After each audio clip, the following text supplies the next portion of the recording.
Hello everyone, in this lecture we will be talking about important Elasticsearch configuration.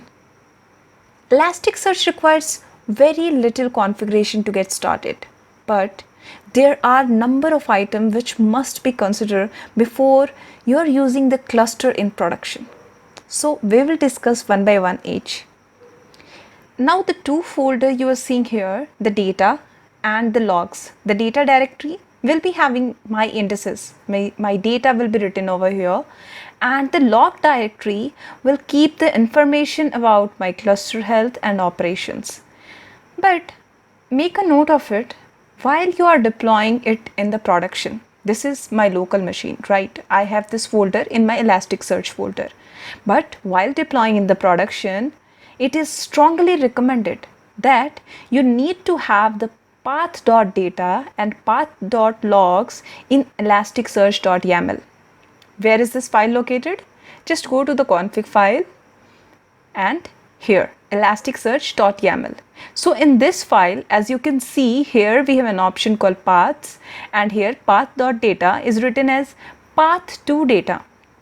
Means presently I haven't provided the path because I'm working on my local for education purpose, and path.log is path2logs. I am not mentioning it over here, but while I'm deploying it into the production, I need to mention my path of data and path of logs. Now the point number 2, this is about the path setting. Now let's talk about, and also I would like to add here, you are not only allowed to give one path, you can have multiple paths over here. Okay, so it will be allowing you. And what the cluster will do, the cluster will distribute your data among different nodes and different paths, and it will be automatically done. You don't need to mention everything. Now let's jump to the cluster point. In the cluster, you can see by default the cluster name is my application, but you can use your cluster name in this YAML file, whatever cluster name you want to give. This is as simple as that. Now you can see here the node. Node is presently node 1 I'm using. You can have your own node name. So this is the node setting. Now let's jump to skip the memory one, not that important over here. Now let's go to the network. So in the network setting, as you can see, we have a host and we have a port.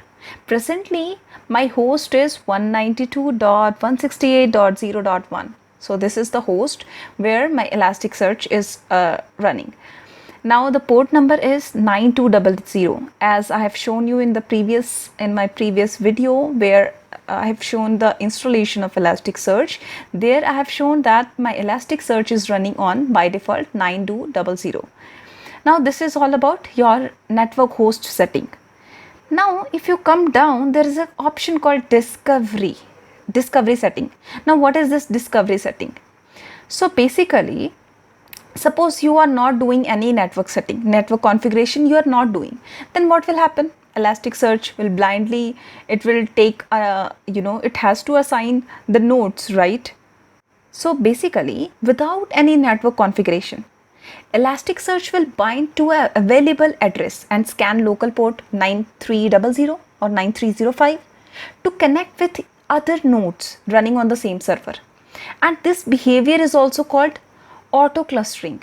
But when you want to perform a cluster with node on other host, not this other host, then you need to fill this portion, the discovery.seed host setting. You need to fulfill this.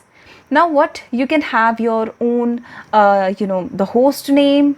You can have n number of host name over here with the port name, and also then in that case, if you are providing your own port number or own host name, then everything will be overridden, right? Now there in the bottom you can see there is something called cluster.initial master node. What is that? Suppose if you are not providing that, providing any master node, then Elasticsearch, the node themselves, they will they will vote and they will declare one master node by themselves. But suppose in your industry, if they want to define a master node by themselves, then you can have it over here. You can give the name in the master node in this section. So this is all about configuration setting of Elasticsearch. To go into more detail and read about the configuration setting, I will provide you the Elasticsearch URL for the config file in my description box. You can go ahead and check it out. The complete detail about what I have covered today, and there are hell lot of changes or hell lot of configuration that Elasticsearch has added, which if you want to go into deep dive, you can go ahead and check out the link I have provided in the description box. Thank you guys. Thank you for watching. Hope you liked this video. If you liked this video, don't forget to press thumbs up and subscribe to my channel if you haven't subscribed it yet. Thank you guys. Thank you for watching.